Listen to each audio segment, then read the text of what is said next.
Hi all, cooperative ബൂസ്റ്ററിന്റെ പുതിയ ഒരു ക്ലാസ്സിലേക്ക് എല്ലാവർക്കും സ്വാഗതം. അപ്പം നമ്മൾ ഇന്നത്തെ ക്ലാസ്സിൽ ഡിസ്കസ് ചെയ്യുന്നത് KCS സാക്കിലെ ചാപ്റ്റർ 1 അല്ലെ സെക്ഷൻ 1 2 അല്ലെ ആ ഒരു ചാപ്റ്ററിന്റെ പാർട്ട് 2 ആണ്. അപ്പം നമ്മൾ ലാസ്റ്റ് ക്ലാസ് എന്താണ് ഡെഫിനേഷൻ സ്റ്റാർട്ട് ചെയ്ത് വെച്ചിരുന്നു അല്ലേ. നമ്മൾ വ്യാഖ്യാനങ്ങളെ കുറിച്ചാണ് പഠിച്ചുകൊണ്ടിരുന്നത്, ഡെഫിനേഷൻസിനെ കുറിച്ചാണ് പഠിച്ചുകൊണ്ടിരുന്നത്. അപ്പം നമ്മൾ അത് എന്ത് ചെയ്തു, ഇന്ന് നമ്മൾ പഠിക്കാൻ പോകുന്നത് അഡ്മിനിസ്ട്രേറ്റീവ് ഓഡിറ്റ് ആണ് അല്ലേ. നമ്മുടെ ആ ക്ലാസ്സിൽ അവസാനം നമ്മൾ പറഞ്ഞു നിർത്തി. ഇനിയിപ്പോൾ എന്താണ് നമ്മൾ അഡ്മിനിസ്ട്രേറ്റീവ് ഓഡിറ്റുമായി ബന്ധപ്പെട്ട കാര്യങ്ങളാണ് ഈ ഒരു ക്ലാസ്സിൽ ഡിസ്കസ് ചെയ്യുന്നത്. അപ്പോൾ അഡ്മിനിസ്ട്രേറ്റീവ് ഓഡിറ്റ് അല്ലേ, അത് പുതിയൊരു അമെൻമെന്റിലൂടെ ആഡ് ചെയ്തിട്ടുള്ള ഒരു ഡെഫിനേഷനാണ് അഡ്മിനിസ്ട്രേറ്റീവ് ഓഡിറ്റ്. അഡ്മിനിസ്ട്രേഷൻ ഭരണപരമായ കാര്യങ്ങളാണ് അർത്ഥമാക്കുക അഡ്മിനിസ്ട്രേറ്റീവ് ഓഡിറ്റ്. നമുക്ക് നോക്കാം ഇവിടെ അഡ്മിനിസ്ട്രേറ്റീവ് ഓഡിറ്റിൽ എന്തൊക്കെയാണ് ഉൾപ്പെടുന്നത് നമുക്ക് നോക്കിയേക്കാം അല്ലേ. പറയുന്നുണ്ട് ഇപ്പൊ എന്താണ് അഡ്മിനിസ്ട്രേറ്റീവ് ഓഡിറ്റ് മീൻസ് അല്ലെ. എന്താണ് അഡ്മിനിസ്ട്രേറ്റീവ് ഓഡിറ്റ് എന്നതുകൊണ്ട് അർത്ഥം? എന്താണ്? A close assessment of all affair of the society. ഇപ്പൊ സംഘത്തിന്റെ അല്ലെ, എന്താണ് പറയുക, ഓവറോൾ പറയുകയാണെങ്കിൽ A close assessment all affairs of the society. സംഘത്തിന്റെ എല്ലാ കാര്യങ്ങളും ക്ലോസ് ആയിട്ട് അല്ലെ ഒന്ന് അസസ് ചെയ്യുക, ഒന്ന് വിലയിരുത്തുക എന്ന് അർത്ഥമാക്കുക അല്ലെ, അസസ് ചെയ്യുക. അതിൽ എന്തൊക്കെ ഉൾപ്പെടുന്നുണ്ട്? Including constitution, management, establishment, maintenance of books and accounts and other records and internal control system of the society. നമുക്ക് അത് ഈ ഒരു ഫസ്റ്റ് പാർട്ടായിട്ട് പഠിക്കാം. അപ്പോൾ ആദ്യം പറയാണ് അഡ്മിനിസ്ട്രേറ്റീവ് ഓഡിറ്റ് എന്ന് പറഞ്ഞാൽ close assessment of all affair of the society. സംഘത്തിന്റെ എല്ലാ കാര്യവും നല്ല രീതിയിൽ അസസ് ചെയ്യുക. അതിൽ തന്നെ എന്തൊക്കെ ഉൾപ്പെടുന്നുണ്ട്? സംഘത്തിന്റെ കോൺസ്റ്റിറ്റ്യൂഷൻ, മാനേജ്മെന്റ്, എസ്റ്റാബ്ലിഷ്മെന്റ്, സംഘത്തിന്റെ രൂപീകരണം, അവിടുത്തെ പ്രവർത്തനങ്ങൾ അല്ലെ, മാനേജ്മെന്റ് തുടങ്ങിയ കാര്യങ്ങളൊക്കെ പ്രോപ്പറായിട്ട് അവർ എല്ലാ കാര്യങ്ങളും ചെക്ക് ചെയ്യുന്നുണ്ട്. അതിനോടൊപ്പം തന്നെ എന്താണ് maintenance of books and accounts. സംഘത്തിന്റെ അക്കൗണ്ട്സുകളും ബുക്സുകളും ഒക്കെ എന്താണ് അതെങ്ങനെയാണ് മെയിൻറ്റെയിൻ ചെയ്യുന്നത് അതൊക്കെ നോക്കുന്നുണ്ട് അല്ലേ. അതിന്റെ ആ ഒരു മെയിൻ്റെനൻസിനെ കുറിച്ച് പ്രോപ്പറായിട്ട് ഇവർ എല്ലാ കാര്യങ്ങളും മെയിൻറ്റെയിൻ ചെയ്യുന്നുണ്ടോ അല്ലേ, സംഘത്തിലെ എല്ലാ ബുക്സും അക്കൗണ്ട്സും ഒക്കെ പ്രോപ്പറായിട്ട് ഇവർ മെയിൻറ്റെയിൻ ചെയ്യുന്നുണ്ടോ എന്നൊക്കെ എന്താണ് അവിടെ ചെക്ക് ചെയ്യുന്നുണ്ട് ഏത് ഈ അഡ്മിനിസ്ട്രേറ്റീവ് ഓഡിറ്റിൽ. പിന്നെ പറയാണ് and the extent to which its activities were useful in promoting the economic welfare of the members in accordance with the cooperative principle. നമ്മൾ പഠിച്ചത് തന്നെ എന്താ അർത്ഥം നോക്കുക. നമുക്കറിയാം ഒരു സഹകരണ സംഘം രൂപീകരിക്കുന്ന എന്തിനു വേണ്ടിയാണ്? അവിടുത്തെ അംഗങ്ങളുടെ സാമ്പത്തികപരമായിട്ടുള്ള താല്പര്യങ്ങൾ കാത്തു സൂക്ഷിക്കാനാണ്. അപ്പൊ പറയാണ് സംഘത്തിന്റെ പ്രവർത്തനങ്ങൾ അതിന് എത്രത്തോളം സഹായിക്കുന്നുണ്ട് അല്ലെ. സംഘത്തിന്റെ പ്രവർത്തനങ്ങൾ അവിടുത്തെ അംഗങ്ങളുടെ ആ ഒരു എന്താ പറയുക അവരുടെ താല്പര്യങ്ങൾ സംരക്ഷിക്കാൻ എത്രത്തോളം ഉതകുന്നുണ്ട് അല്ലെങ്കിൽ എത്രത്തോളം അത് എന്താണ് സാറ്റിസ്ഫൈ ചെയ്യുന്നുണ്ട് എന്നുള്ള കാര്യമാണ് ഇവിടെ നമ്മൾ നോക്കുന്നത്. പിന്നെ പറഞ്ഞിരിക്കുന്ന പോലെ എന്താണ് എല്ലാ കാര്യങ്ങളും നമുക്ക് എന്താണ് പറയുക in accordance with the cooperative principle. സഹകരണ തത്വത്തിൽ അധിഷ്ഠിതമായിട്ടാണോ എല്ലാ കാര്യങ്ങളും ഇവർ ചെയ്യുന്നതെന്നൊക്കെ നോക്കുന്നുണ്ട്. പിന്നെ പറയാണ് and includes compliance audit, performance audit as well as IT audit. ഇതിൽ മറ്റൊന്ന് ഓർക്കുക, ഈ അഡ്മിനിസ്ട്രേറ്റീവ് ഓഡിറ്റിൽ കംപ്ലൈൻസ് ഓഡിറ്റ് ഉൾപ്പെടുന്നുണ്ട്, സംഘത്തിൽ പെർഫോമൻസ് ഓഡിറ്റ് വരുന്നുണ്ട്, പിന്നെ IT ഓഡിറ്റ്, സിസ്റ്റം ഓഡിറ്റ് അല്ലേ, അത് നമ്മൾ പഠിച്ചിട്ടുണ്ടെന്ന് ഓർത്ത് വെച്ചിരിക്കുക. ഓക്കെ, ഇത്രയാണ് അർത്ഥമാക്കുക. ഒന്ന് നോക്കിയേക്കുക. AD അഡ്മിനിസ്ട്രേറ്റീവ്, AD അല്ലെ. AD എന്ന് പറഞ്ഞാൽ എന്താണ്? AD അഡ്മിനിസ്ട്രേറ്റീവ് ഓഡിറ്റ് എന്ന് ഓർത്ത് വെച്ചേക്കുക കേട്ടോ, ചിലപ്പോൾ ചോദിക്കാം. ഓക്കെ, അടുത്ത സംഭവമാണ് അടുത്തത് B ഫോർ ബൈലോ. ഞാൻ എപ്പോഴും പറഞ്ഞാണ് B അല്ലേ, B ഫോർ ബൈലോ ആണ്. ബൈലോ എന്ന് പറഞ്ഞാൽ എന്താണ്? ഉപനിബന്ധന. എന്താണ് ബൈലോ എന്ന് പറഞ്ഞാൽ? ഉപനിബന്ധന എന്ന് പറയും. ഉപനിബന്ധന, internal law of a cooperative society. ഒരു സംഘത്തിന്റെ ഇന്റേണൽ ലോ എന്നറിയപ്പെടുന്നത് എന്താണ്? ഒരു സംഘത്തിന്റെ internal law of a cooperative society എപ്പോഴും ഓർത്ത് വെക്കണം. ഇന്റേണൽ ലോ അല്ലെ. ആ ഒരു സംഘത്തിന്റെ internal law of a cooperative society എന്ന് ചോദിച്ചാൽ അതെന്താണ്? അത് ബൈലോ ആണ്. ക്ലിയർ ആകുന്നുണ്ടോ? ഇന്റേണൽ ലോ എന്ന് ചോദിച്ചാൽ അത് ബൈലോ ആണ്. അപ്പൊ ചോദിക്കാം സാറേ എക്സ്റ്റേണൽ ലോ എന്താണ്? ഇന്റേണൽ ലോ എന്ന് പറയുന്നത് ബൈലോ ആണെങ്കിൽ എക്സ്റ്റേണൽ ലോ എന്താണ്? അത് ആക്ട് ആൻഡ് റൂൾസ് ആണ്. എന്താണ്? ആക്ടും റൂളുമാണ് അല്ലെ, വകുപ്പും ചട്ടവും എന്നൊക്കെ പഠിക്കും. ആക്ട് ആൻഡ് റൂൾസ് ആണ് എന്തെന്ന് പറയുക. External law, internal law of a cooperative society എന്ന് ചോദിച്ചാൽ ബൈലോയിലാണെന്ന് ഓർത്ത് വെച്ചേക്കുക. ഇനി മോഡൽ ബൈലോ ആരാണ് പ്രിപ്പയർ ചെയ്യുന്നത് ചോദിച്ചാൽ മോഡൽ ബൈലോ ആരാണ്? മോഡൽ ബൈലോ അതൊക്കെ നോട്ട് ചെയ്തോണം കേട്ടോ. ആ മോഡൽ ബൈലോ രജിസ്ട്രാർ ആണ് അല്ലേ. മോഡൽ ബൈലോ രജിസ്ട്രാർ ആണ്. ഡ്രാഫ്റ്റ് ബൈലോ ആരാണ്? അത് ചീഫ് പ്രൊമോട്ടർ ആണെന്ന് ഓർത്ത് വെച്ചേക്കുക.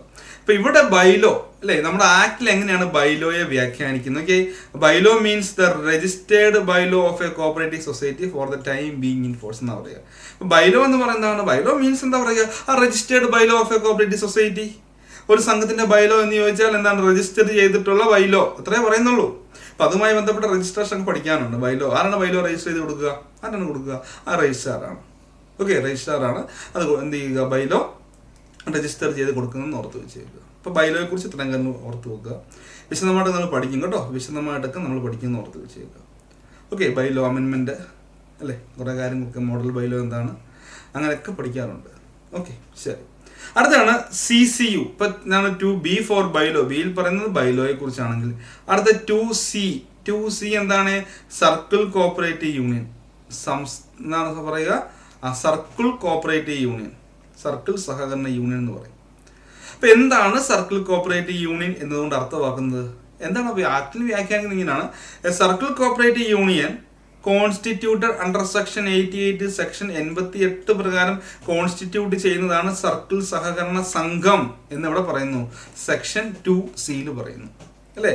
എന്താണ് പറയുക? Circle cooperative union constituted under section 88, section 88 പ്രകാരം രൂപീകരിക്കുന്ന അല്ലെ കോൺസ്റ്റിറ്റ്യൂട്ട് ചെയ്യുന്ന സർക്കിൾ സഹകരണ യൂണിയനെയാണ് സർക്കിൾ സഹകരണ യൂണിയൻ എന്നുകൊണ്ട് അർത്ഥമാക്കുന്നത്. പിന്നെ മലയാളത്തിൽ എങ്ങനെയാണ് പറയുക? നമ്മൾ ഓർത്താൽ മതി.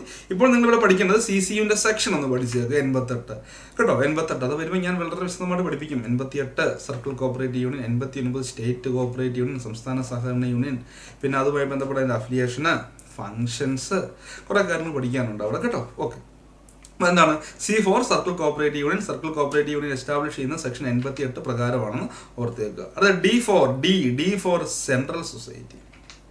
D for central society. ഇപ്പൊ നമ്മൾ ഒന്നിട്ട് പഠിച്ച് നോർത്ത് നിൽക്കടെ A പറഞ്ഞു അല്ലേ. എന്താണ് Aയിൽ പറയുന്നത്? എന്താണ്? Apex society, AA assisted society, AB auditing, AC Anand മാറ്റ് ആൻഡ് മിൽക്ക് കോപ്പറേറ്റീവ് സൊസൈറ്റി, പിന്നെ AD എന്ന് പറയുന്ന അഡ്മിനിസ്ട്രേറ്റീവ് ഓഡിറ്റ്, B എന്ന് പറയുന്ന bylaw, C circle cooperative union, D for central society. ഇനിയുടെ പറയുകയാണ് സെൻട്രൽ സൊസൈറ്റി എന്താണ് പറയുന്നുണ്ട്. Central society means a society. Central സംഘം ഒരു സൊസൈറ്റിയാണ്. Having jurisdiction over one or more revenue district but not the whole of the state as its area of operation. ഇതൊന്നും മനസ്സിലാക്കിയേക്ക്. എടാ, central സംഘം എന്ന് പറഞ്ഞാൽ ഇതൊരു സംഘമാണ്, അത് നമുക്കറിയാം. പിന്നെ പറയാണ് അതിന്റെ പ്രവർത്തന പരിധി. ജൂറിസ്ഡിക്ഷൻ എന്ന് പറയുന്നത് എന്താണ്? ഒന്നിലധികം റവന്യൂ ജില്ലകളോ അല്ലെ, one or more revenue district, ഒന്നിൽ കൂടുതൽ റവന്യൂ ഡിസ്ട്രിക്ട് പ്രവർത്തന പരിധി ഉള്ളത്. പക്ഷെ എന്താണ്? സംസ്ഥാനം ഫുള്ളായിട്ട് പ്രവർത്തന പരിധി വരാൻ പാടില്ല. ക്ലിയർ ആയോ? മനസ്സിലാക്കട്ടെ. സെൻട്രൽ സംഘം പറയാണ് എന്താ പറയുക? Means a society having jurisdiction over one or more revenue district. ഒന്നിലധികം റവന്യൂ ഡിസ്ട്രിക്റ്റിലെ പ്രവർത്തന പരിധി ഉണ്ട്. പക്ഷെ എന്താണ് ഓർക്കണം? ഒരു സംസ്ഥാനം ഫുള്ള് അവർക്ക് പ്രവർത്തന പരിധി ഇല്ല. ക്ലിയർ അല്ലേ? സംസ്ഥാനം ഫുള്ള് പ്രവർത്തന പരിധി വരുന്ന ആൾക്കാണ് അപ്പെക്സ് സംഘമാണ്. ഇപ്പൊ ഇവിടെ രണ്ട് കാര്യങ്ങൾ മാത്രമാണ് അപ്പെക്സിൽ നിന്നും സെൻട്രലിനെ വേർതിരിക്കുന്നത്. ഒന്ന് പ്രവർത്തന പരിധി അപ്പെക്സ് ആണെങ്കിൽ സംസ്ഥാനം ഫുള്ള്, സെൻട്രൽ ആണെങ്കിൽ ഒന്നിൽ കൂടുതൽ റവന്യൂ ഡിസ്ട്രിക്ട്, എന്നാൽ ഒരു സംസ്ഥാനം ഫുള്ള് പ്രവർത്തന പരിധി വരില്ല. പിന്നെ അടുത്ത പറഞ്ഞാൽ having as is members only other society. അത് അപ്പെക്സിൽ അങ്ങനെയല്ലേ, മറ്റ് സംഘങ്ങളാണ് അല്ലെ ഇവിടെ മെമ്പറായിട്ട് വരുന്നത്. അതുപോലെ തന്നെയാണ് സെൻട്രൽ സംഘത്തിനും ഇവിടെ അംഗങ്ങളായിട്ട് വരുന്നത് ആരാണ്? മറ്റ് സംഘങ്ങളാണ്. പിന്നെ ഒരു സംഘം അപ്പെക്സ് ആണെന്ന് അപ്പെക്സ് ആണെന്ന് ഡിക്ലെയർ ചെയ്യുന്ന രജിസ്ട്രാർ ആണെങ്കിൽ ഇവിടെ ഒരു സംഘം സെൻട്രൽ ആണെന്ന് ഡിക്ലെയർ ചെയ്യുന്ന ആരാണ്? രജിസ്ട്രാറിനും പറ്റും, രജിസ്ട്രാറിനും ഡിക്ലെയർ ചെയ്യാം, ഗവൺമെന്റിനും ഡിക്ലെയർ ചെയ്യാം. അതൊന്നും മനസ്സിലാക്കിയേക്കുക. രജിസ്ട്രാറിനും ഡിക്ലെയർ ചെയ്യാം, ഗവൺമെന്റിനും ഡിക്ലെയർ ചെയ്യാം. ഒരു സംഘം സെൻട്രൽ സംഘമാണെന്ന് ഡിക്ലെയർ ചെയ്യുന്ന ആരാന്ന് ചോദിച്ചാൽ രജിസ്ട്രാറിനും ഡിക്ലെയർ ചെയ്യാം, ഗവൺമെന്റിനും ഡിക്ലെയർ ചെയ്യാം. എന്നാൽ ഓർത്ത് വെച്ചേക്കുക, ഒരു സംഘം അപ്പെക്സ് ആണെന്ന് രജിസ്ട്രാറിന് മാത്രമേ ഡിക്ലെയർ ചെയ്യാൻ പറ്റുള്ളൂ കേട്ടോ. രജിസ്ട്രാറിന് മാത്രമേ എന്ത് ചെയ്യാൻ പറ്റുള്ളൂ? ഡിക്ലെയർ ചെയ്യാൻ പറ്റുള്ളൂ എന്ത്? ഒരു സംഘം അപ്പെക്സ് ആണെന്ന്. എന്നാൽ ഒരു സംഘം സെൻട്രൽ ആണെന്ന് രജിസ്ട്രാറിനും പറ്റും. രജിസ്ട്രാർ ഓർ ദി ഗവൺമെന്റ്, നിങ്ങൾ രജിസ്ട്രാറോ അല്ലെങ്കിൽ ഗവൺമെന്റ്, രണ്ടു പേർക്കും എന്ത് ചെയ്യാൻ പറ്റും? ഒരു സംഘം സെൻട്രൽ സംഘമാണെന്ന് ഡിക്ലെയർ ചെയ്യാൻ പറ്റും എന്ന് ഓർത്ത് വെച്ചേക്കുക. ഓക്കെ, അപ്പൊ നമ്മൾ D വരെ പഠിച്ചു അല്ലേ. അടുത്താണ് നമ്മൾ പഠിക്കാൻ പോകുന്നത് DA ചീഫ് എക്സിക്യൂട്ടീവ് അല്ലെ. DA എന്ന് പറഞ്ഞ എന്താണ്? ചീഫ് എക്സിക്യൂട്ടീവിനെ കുറിച്ചാണ് പറയുന്നത് അല്ലെ. ചീഫ് എക്സിക്യൂട്ടീവ് വളരെ പ്രധാനപ്പെട്ടത്. ഒരു സംഘം എന്ന് പറഞ്ഞാൽ എന്താണ്? ഞാൻ പറയും, ഒരു സംഘം എന്ന് പറഞ്ഞാൽ സംഘത്തിന്റെ പ്രവർത്തനം സെക്രട്ടറിയുടെ തീരുമാനത്തിന് അനുസൃതമായിട്ടിരിക്കും. ഒരു സംഘം എന്നാൽ സെക്രട്ടറിയാണ് അല്ലേ. അതുകൊണ്ടാണ് അദ്ദേഹത്തിന് ഇത്ര ശമ്പളം കൊടുക്കുന്നത് അല്ലേ. സെക്രട്ടറിമാരൊക്കെ ശമ്പളം എന്ന് പറഞ്ഞാൽ 80,000 രൂപ മുതൽ 120 മീഡിയം സെക്രട്ടറിമാരൊക്കെ ഉണ്ട്. അപ്പൊ എന്തുകൊണ്ടാണെന്ന് ചോദിച്ചാൽ അത്രയും വലിയ പോസ്റ്റാണ്. ഒരു സംഘം എന്നാൽ സെക്രട്ടറിയാണ്. സംഘത്തിന് വേണ്ടി എല്ലാ കാര്യങ്ങളും ചെയ്യുന്ന ആരാണ്? സെക്രട്ടറിയാണ്, ചീഫ് എക്സിക്യൂട്ടീവ് ആണ്. അപ്പൊ DA സെക്രട്ടറി എന്ന് ഓർത്താൽ മതി. ബാങ്കിൽ ഇപ്പോൾ ഡേ സെക്രട്ടറി വിളിച്ചേക്കാം, നമ്മൾ ഓർത്താം സെക്രട്ടറി, ചീഫ് എക്സിക്യൂട്ടീവ് അല്ലെ. DA ചീഫ് എക്സിക്യൂട്ടീവ് ആണ്. DA എന്ന് പറഞ്ഞാൽ ചീഫ് എക്സിക്യൂട്ടീവ് ആണ്. പറയുന്നുണ്ട് chief executive means, chief executive എന്ന് പറഞ്ഞാൽ any employee of a cooperative society by whatever designation called. അതായത് എന്താണ്? സംഘത്തിലെ ജീവനക്കാരനാണ്. അദ്ദേഹത്തിനെ പല പേരിൽ അറിയപ്പെടാം. അല്ലേ? ചില സാഹചര്യങ്ങളിൽ നമ്മൾ സെക്രട്ടറി എന്ന് വിളിക്കും, ചില സാഹചര്യം നമ്മൾ അദ്ദേഹത്തെ MD എന്ന് വിളിക്കും, അല്ലേ? അങ്ങനെ പല രീതിയിൽ അദ്ദേഹം അറിയപ്പെടാറുണ്ട്. MD എന്ന് പറയപ്പെടാറുണ്ട്, GM എന്ന് പറയപ്പെടാറുണ്ട്, സെക്രട്ടറി എന്ന് പറയപ്പെടാറുണ്ട്, അല്ലെ? ഓരോ സംഘത്തിന്റെ സ്വഭാവം അനുസരിച്ച് പല പേരിലായിരിക്കും അറിയപ്പെടുന്നത്. ഫാർമേഴ്സ് സംഘമൊക്കെ ആണെങ്കിൽ അവിടെ MD ആയിരിക്കും, സർവീസ് കോപ്പറേറ്റീവ് ബാങ്കിലാണെങ്കിൽ അവിടെ സെക്രട്ടറി ആയിരിക്കും. അപ്പം അദ്ദേഹം പല പേരിൽ അറിയപ്പെടാം. എന്ത് പേര് പറഞ്ഞാലും പറയാണ്, അല്ലേ? ബൈ വാട്ട് എവർ ഡെസിഗ്നേഷൻ കൂടെ, ഏത് ഡെസിഗ്നേഷൻ വിളിക്കാം, അല്ലേ? ബൈ വാട്ട് എവർ, ഏത് രീതിയിലും അറിയപ്പെടാം. പിന്നെ പറയാണ് and it includes an officer of the state government. എന്താണ് സ്റ്റേറ്റ് ഗവൺമെന്റ് ഒരു ഓഫീസറും ചില സാഹചര്യങ്ങളിൽ ചീഫ് എക്സിക്യൂട്ടീവായിട്ട് സംഘങ്ങളിലേക്ക് വിടാറുണ്ട്, അല്ലേ? നമുക്കറിയാം ചില സംഘങ്ങളിൽ ചീഫ് എക്സിക്യൂട്ടീവായിട്ട് എന്ത് ചെയ്യാറുണ്ട്, ചില സംഘങ്ങളിൽ നമ്മുടെ ഡിപ്പാർട്ട്മെന്റ് ഉദ്യോഗസ്ഥന്മാരെ വിടാറുണ്ട്, അല്ലെ? And includes an officer of the state ഗവൺമെന്റിനുള്ള ഉദ്യോഗസ്ഥനാകാം, അല്ലെങ്കിൽ or an employee of any other institution, മറ്റേതെങ്കിലും ഇൻസ്റ്റിറ്റ്യൂഷനിലെ ഒരു എംപ്ലോയി ആകാം, അല്ലെങ്കിൽ എന്താണ് ഓർ കോപ്പറേറ്റീവ് സൊസൈറ്റി ഒരു എംപ്ലോയി ആണെന്ന് ഓർത്ത് വെച്ചേക്കുക. ഇത്രയേ ഉള്ളൂ. Who discharge the functions of a chief executive under the act, rule and bylaw. അപ്പം എന്ന് വെച്ചാൽ സെക്രട്ടറി അല്ലെങ്കിൽ ചീഫ് എക്സിക്യൂട്ടീവ് എന്ന് പറഞ്ഞാൽ എന്താ അർത്ഥമാക്കുക? നമ്മുടെ ഈ ആക്ടിലും റൂളിലും ബൈലോയിലും എന്താണ് ചീഫ് എക്സിക്യൂട്ടീവിന് ചില അധികാരങ്ങൾ, ചില ഫംഗ്ഷൻസിനെ കുറിച്ച് പറയുന്നുണ്ട്. ആ ഫംഗ്ഷൻസ് ഡിസ്ചാർജ് ചെയ്യാൻ, ആ കർത്തവ്യങ്ങൾ നിറവേറ്റാൻ വേണ്ടി ആരാണോ വരുന്നത് അദ്ദേഹത്തെ സെക്രട്ടറി എന്ന് പറയപ്പെടാം, അല്ലെങ്കിൽ ചീഫ് എക്സിക്യൂട്ടീവ് എന്ന് പറയപ്പെടാം. ഇത്ര ഓർത്താൽ മതി. Chief executive means any employee of a cooperative society by whatever designation called and includes an officer of the state government. State ഗവൺമെന്റിൽ ഒരു ഉദ്യോഗസ്ഥനെ വേണമെങ്കിൽ നമുക്ക് ചീഫ് എക്സിക്യൂട്ടീവ് അടുത്ത് എന്താണ് അപ്പോയിന്റ് ചെയ്യാം, അല്ലെങ്കിൽ എന്താണ് or an employee of any other institution or a cooperative society who discharge the functions of a chief executive under the act, rule and bylaw. ആക്ടിലും റൂളിലും ബൈലോയിലും ഒക്കെ എന്താണ് ചീഫ് എക്സിക്യൂട്ടീവ് ചില ഫംഗ്ഷൻസ് പറയുന്നുണ്ട്. ആ ഫംഗ്ഷൻസ് നിറവേറ്റുന്ന ആളെ, ഡിസ്ചാർജ് ചെയ്യുന്ന ആളെ നമുക്ക് ചീഫ് എക്സിക്യൂട്ടീവ് എന്ന് കണക്കാക്കാമെന്ന് ഓർത്ത് വെച്ചേക്കുക. ക്ലിയർ അല്ലേ? അപ്പൊ അതാണ് DA, ചീഫ് എക്സിക്യൂട്ടീവ് എന്നർത്ഥമാക്കുന്നത്. അടുത്ത പറയാം DB. എന്താണ് DB എന്ന് പറഞ്ഞാൽ കോമൺ സോഫ്റ്റ്വെയർ ആണ്, അല്ലെ? അമെൻമെന്റുകൾ കൂടി ചേർത്തില്ല, കോമൺ സോഫ്റ്റ്വെയർ ഫോർ പാക്സ്. ഇപ്പൊ നിലവിൽ സഹകരണ സംഘങ്ങളിൽ ഓരോ സംഘവും എന്താണ് പല രീതിയിലുള്ള സോഫ്റ്റ്വെയറാണ്. എല്ലാ സംഘവും ഒരു സോഫ്റ്റ്വെയർ അല്ല ഉപയോഗിക്കുന്നത് കേട്ടോ. എല്ലാ സംഘവും ഒരു സോഫ്റ്റ്വെയർ അല്ല, ഓരോന്നിനും പല കമ്പനീസിന്റെ സോഫ്റ്റ്വെയർ ആണ് യൂസ് ചെയ്യുന്നത്. ഇപ്പൊ ഇവിടെ പറയാണ് കോമൺ സോഫ്റ്റ്വെയർ ഫോർ പാക്സ്. പാക്സിന് ഒരു കോമൺ സോഫ്റ്റ്വെയർ കൊണ്ടുവരും. എല്ലാ പാക്സിനും എന്താണ് ഒരു കോമൺ സോഫ്റ്റ്വെയർ കൊണ്ടുവരും. അങ്ങനെ കൊണ്ടുവന്നു കഴിഞ്ഞാൽ നമുക്ക് എന്താണ് ആ കാര്യങ്ങൾ എളുപ്പമായി. ഇപ്പോൾ നമ്മുടെ IT ഓഡിറ്റ്, സിസ്റ്റം ഓഡിറ്റിനൊക്കെ വരുമ്പം അവർക്ക് എന്താണ് വളരെ പെട്ടെന്ന് തന്നെ മനസ്സിലാക്കാൻ പറ്റും. കാരണം പല ബാങ്കിലും പല സോഫ്റ്റ്വെയർ ആണെങ്കിൽ ഈ ഓഡിറ്റേഴ്സ് ഒക്കെ ആയിട്ട് വരുന്നവർ ഇതെല്ലാം പഠിക്കണ്ടേ. ഇപ്പോൾ ഒറ്റ സോഫ്റ്റ്വെയർ ആണെങ്കിൽ അവർക്ക് അതുമായിട്ട് ബന്ധപ്പെട്ട ട്രെയിനിങ് ഞാൻ കൊടുക്കുകയാണെങ്കിൽ നമ്മൾ എല്ലാ സംഘങ്ങളും ഒന്ന് സിസ്റ്റം ഓഡിറ്റിംഗ് കൂടെ ചെയ്യാൻ പറ്റുമല്ലോ, അല്ലേ? ഇപ്പോൾ ഇവിടെ ഇത്രയേ ഉള്ളൂ. കോമൺ സോഫ്റ്റ്വെയർ ഫോർ പാക്സ് എന്ന് പറയുന്നത് means an effective software solution that covers the complete day to day functions of PACS through a centralised architecture. ഇപ്പോൾ ഒരു സെൻട്രലൈസ്ഡ് ഒരു ആർക്കിടെക്ട് വരും. അതിലൂടെ എന്ത് ചെയ്യും? ഒരു complete day to day functions, സംഘത്തിന്റെ കംപ്ലീറ്റ് ആയിട്ടുള്ള ദൈനംദിന പ്രവർത്തനങ്ങളൊക്കെ എന്താണ് നമ്മൾ അത് ആ സോഫ്റ്റ്വെയർ കൂടെ ചെയ്യും, അല്ലെ? അത് കവർ ചെയ്യുന്നതാണ് പറയുക കേട്ടോ. അത്ര ഓർത്ത് വെക്കുക. അത് മാത്രം നിങ്ങൾ ജസ്റ്റ് ഓർത്ത് വെച്ചേക്കുക.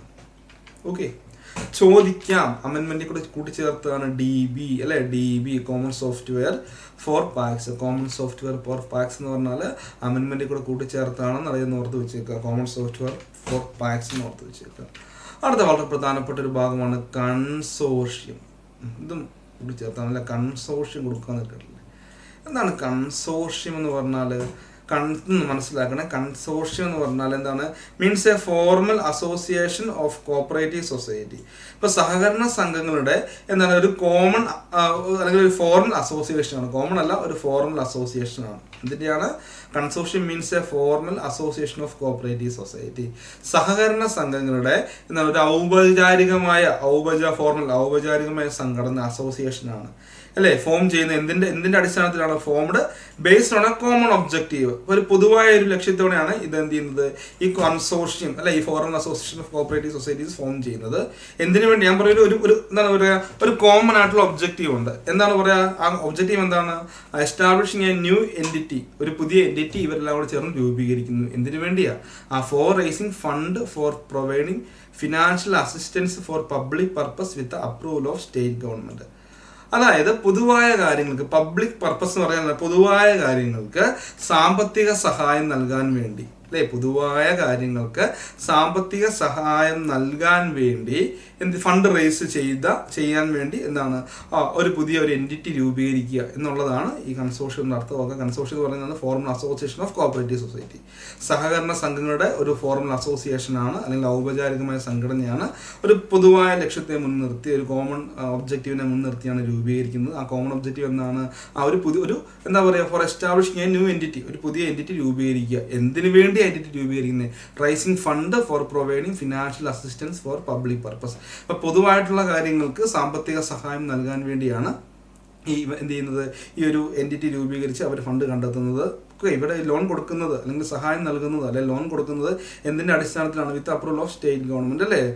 സ്റ്റേറ്റ് ഗവൺമെന്റ് അപ്രൂവലോടെയാണ് നമ്മൾ സഹായങ്ങളൊക്കെ കൊടുക്കുക കേട്ടോ. അല്ലെങ്കിൽ ഈ ലോണൊക്കെ കൊടുക്കുക, ചുമ്മാ നമ്മൾ കൊടുക്കില്ല, സ്റ്റേറ്റ് ഗവൺമെന്റ് അപ്രൂവൽ മേടിക്കണം.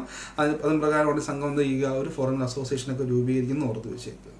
നിങ്ങൾ DC എന്ന് പറയുന്ന കൺസോർഷ്യം ഓർത്ത് വെച്ചേക്കുക. സഹകരണ സംഘങ്ങളുടെ കോപ്പറേറ്റീവ് സൊസൈറ്റിയുടെ ഒരു ഔപചാരികമായിട്ടുള്ള സംഘടനയാണ് അല്ലേ. ഇവരെന്ത് ചെയ്യുകയാണ്, ഒരു പുതിയ entity, establishing a new entity, ഒരു പുതിയ എൻറ്റിറ്റി രൂപീകരിക്കുന്നു. എന്തിനു വേണ്ടി? ഫണ്ട് റേസ് ചെയ്ത് എന്ത് ചെയ്യാൻ, ഫണ്ട് റേസ് ചെയ്തിട്ട് അത് പൊതുവായ കാര്യങ്ങൾക്ക് ലോണായിട്ടൊക്കെ കൊടുക്കാൻ അല്ലേ. കൊടുക്കുമ്പോൾ എങ്ങനെയാണ്? With approval of state government. State government approval മാത്രമേ നമ്മൾ എന്ത് ചെയ്യുള്ളൂ, ഇതൊക്കെ കൊടുക്കുകയുള്ളൂ എന്ന് ഓർത്ത് വെച്ചേക്കുക.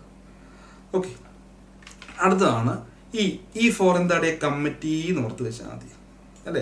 കമ്മിറ്റി എന്താണ്? കമ്മിറ്റി എന്ന് പറഞ്ഞാൽ കമ്മിറ്റിയാണ് ഏറ്റവും പ്രധാനപ്പെട്ട അല്ലേ. സംഘങ്ങളുടെ എല്ലാ കാര്യങ്ങളും നോക്കി നടത്തുന്ന ഭരണസമിതി, പല പേരിൽ അറിയപ്പെടാം. ഇവിടെ അതാ പറയുക, means the governing body of a cooperative society. Cooperative സൊസൈറ്റിയുടെ ഒരു ഗവേണിംഗ് ബോഡിയാണ് അല്ലേ. അവരെ ഗവേൺ ചെയ്യുക, കാര്യങ്ങളൊക്കെ നോക്കി നടത്തുക അല്ലേ, ഗവേൺ ചെയ്യുക. എന്താണ് ഭരണസമിതി എന്ന് പറയും. By whatever name called. ഈ കമ്മിറ്റിയെ തന്നെ നമ്മൾ പല പേരിൽ അറിയപ്പെടാറില്ലേ. മാനേജിങ് കമ്മിറ്റി, എന്താ പറയുക, ബോർഡ് ഓഫ് ഡയറക്ടേഴ്സ്, കമ്മിറ്റി, അങ്ങനെ പല രീതിയിൽ നമ്മൾ ഇവർ പറയാറുണ്ട് അല്ലേ. പല രീതിയിൽ ഇവർ അറിയാറുണ്ട്. ചില സാഹചര്യം നമ്മൾ ബോർഡ് ഓഫ് ഡയറക്ടേഴ്സ് എന്ന് പറയും, ചിലപ്പോൾ ഡയറക്ടേഴ്സ് എന്ന് പറയും, കമ്മിറ്റി എന്ന് പറയും, ബോർഡ് ഓഫ് മാനേജ്മെന്റ് എന്ന് പറയും. അപ്പോൾ ഇതൊക്കെ എന്താണ് കമ്മിറ്റിയുടെ മറ്റൊരു പേരാണ്. ഇത്രയും കാര്യങ്ങളേ ഉള്ളൂ. To which the management of the affair of the society is interested. ഒരു സംഘത്തിന്റെ മാനേജ്മെന്റ് നോക്കുന്നത്, മാനേജ്മെന്റ് അല്ലെ ആരുടെ കൈവശമാണോ അവരെയാണ് നമ്മൾ കമ്മിറ്റി എന്നതുകൊണ്ട് അർത്ഥമാക്കുന്നത്. ഓർത്ത് വെച്ച് കേട്ടോ. ഇപ്പൊ കമ്മിറ്റി എന്ന് പറയുന്നത് ഭരണ നിർവഹണ സമിതി, ഭരണം നടത്തുന്നവരെന്ന് ഓർത്ത് വെച്ചാൽ മതി അല്ലേ. ഭരണം നടത്തുന്നെന്ന് ഓർത്ത് വെച്ചാൽ മതി. ഓക്കെ, അതാണ് ഇപ്പൊ ഫോർ കമ്മിറ്റി എന്ന് ഓർത്ത് വെച്ചേക്കുക. അടുത്ത ഡിസ്കസ് ചെയ്യുമ്പോൾ cooperative arbitration court. Cooperative arbitration കോടതി എന്ന് പറഞ്ഞാൽ എന്താണ്? സഹകരണ തർക്ക പരിഹാര കോടതി എന്ന് പറയും. സഹകരണ തർക്ക എന്താണ്? പരിഹാരം, തർക്കങ്ങൾ പരിഹരിക്കാനുള്ള കോടതിയാണ്. ഇവിടെ ഇത്ര പറഞ്ഞു, means A court constituted under section 70A. ഇപ്പൊ സെക്ഷൻ 70A പ്രകാരം കോൺസ്റ്റിറ്റ്യൂട്ട് ചെയ്യുന്ന കോടതിയാണ് അല്ലേ. അങ്ങനല്ലേ പറയുന്നത്? Means A court constituted under section 70A. Section 70A പ്രകാരം കോൺസ്റ്റിറ്റ്യൂട്ട് ചെയ്യുന്ന കോടതിയാണ് കോപ്പറേറ്റീവ് ആർബിട്രേഷൻ കോടതി എന്നതുകൊണ്ട് അർത്ഥമാക്കുന്നത് അല്ലെ. Means A court constituted under section 70A എന്ന് ഓർത്തു. സെക്ഷൻ 70A പ്രകാരം നമ്മൾ പഠിക്കും കേട്ടോ. ഡിസ്പ്യൂട്ടുകളെ കുറിച്ച് പഠിക്കാനുണ്ട്, തർക്കങ്ങളെ കുറിച്ച് പഠിക്കാനുണ്ട്. ഇപ്പൊ തർക്കങ്ങളെ നമ്മൾ രണ്ടായിട്ട് തരംതിരിക്കുന്നു പഠിക്കാറുണ്ട് അല്ലേ. നമ്മൾ പഠിപ്പിക്കും, അല്ല വളരെ വിശദമായിട്ട് പഠിപ്പിക്കും. എന്താണ്? ധനപരമായ തർക്കവും ധനപരമല്ലാത്ത തർക്കവും അല്ലേ. Monetary dispute, non monetary dispute എന്നൊക്കെ പഠിക്കാറുണ്ട്. അതിലെ നോൺ മോണിറ്ററി ഡിസ്പ്യൂട്ട്, പണപരമല്ലാത്ത തർക്കങ്ങൾ പരിഹരിക്കുന്നവരാണ് ഈ തർക്ക പരിഹാര കോടതി അല്ല കോപ്പറേറ്റീവ് ആർബിട്രേഷൻ കോടതി എന്ന് ഓർത്തു. സഹകരണ തർക്ക പരിഹാര കോടതി, ആർബിട്രേഷൻ കോടതി. ഏത്? നോൺ മോണിറ്ററി ഡിസ്പ്യൂട്ട്, പണപരമല്ലാത്ത തർക്കങ്ങളാണ് ഇവർ കൈകാര്യം ചെയ്യുന്നത്. പണപരമായ തർക്കമാണെങ്കിൽ അത് ആര് കൈകാര്യം ചെയ്യൂടെ? അത് രജിസ്ട്രാർ കൈകാര്യം ചെയ്യും എന്ന് ഓർത്ത് വെച്ചേക്കുക കേട്ടോ. അടുത്തത് ബിയിൽ പറയുന്നതാണ് കൺസോർഷ്യം ലെൻഡിങ് സ്കീം എന്നാണ് പറയുക. എന്താണ് കൺസോർഷ്യം ലെൻഡിങ് സ്കീം എന്ന് പറയുന്നത്? Consortium lending scheme means the consortium lending scheme framed under section 57C.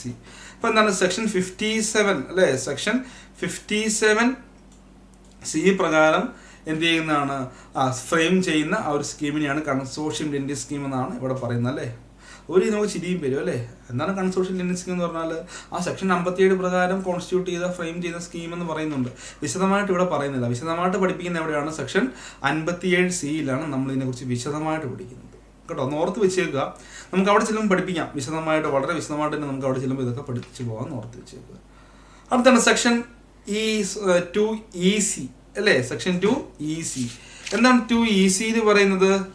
എന്താണ് പറയുക? Cooperative development and welfare fund എന്ന് പറയും. Cooperative development and welfare fund, സഹകരണ വികസന ക്ഷേമ നിധി, സഹകരണ വികസന അല്ല ഡെവലപ്മെന്റ് വികസന വെൽഫെയർ ഫണ്ട് ക്ഷേമ നിധി എന്ന് പറയും. പറയുന്നുണ്ട് means the cooperative development and welfare fund established under section 57A. Section 57A പ്രകാരമാണ് വെൽഫെയർ ഫണ്ട് രൂപീകരിക്കുന്നത്. കൺസോർഷ്യൽ ലെൻഡിംഗ് സ്കീമാണെങ്കിൽ 57C പ്രകാരം ഒന്ന് ഓർത്ത് വെച്ചേക്കുക.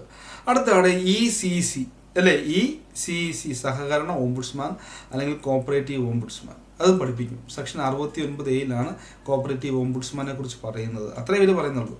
Means the person or persons, ഒരു വ്യക്തി അല്ലെങ്കിൽ വ്യക്തികൾ അല്ലേ, appointed under subsection 2 of section 69A. അപ്പോൾ സെക്ഷൻ 69A ഉപവകുപ്പ് അല്ലെ സബ്സെക്ഷൻ 2 പ്രകാരമാണ് അപ്പോയിന്റ് ചെയ്യുന്ന വ്യക്തിയെയോ വ്യക്തികളെയോ കോപ്പറേറ്റീവ് ഓംബുഡ്സ്മാൻ എന്ന് പറയും. കോപ്പറേറ്റീവ് ഓംബുഡ്സ്മാനെ കുറിച്ച് സെക്ഷൻ 69A വരുമ്പോൾ നമ്മൾ വളരെ വിശദമായിട്ട് പഠിക്കും. ഓക്കെ, അടുത്താണ് സെക്ഷൻ 2 ECCC. 3 സികളെ കുറിച്ച് പറയുന്നുണ്ട് അല്ലേ? സി എന്നാണ് ഇ, പിന്നെ CCC. ECC കോപ്പറേറ്റീവ് പ്രിൻസിപ്പിൾസ് എന്ന് വെച്ചാൽ സഹകരണ തത്വങ്ങൾ അല്ലേ? സഹകരണ തത്വങ്ങൾ എന്ന് പറയാം. Means the cooperative principle listed in schedule 2. ഞാൻ പഠിപ്പിച്ചാണ്. ഷെഡ്യൂൾ 2 നമ്മൾ ഈ കോപ്പറേറ്റീവ് പ്രിൻസിപ്പിൾസിനെ കുറിച്ച് പറയുന്നത് പഠിപ്പിച്ചു.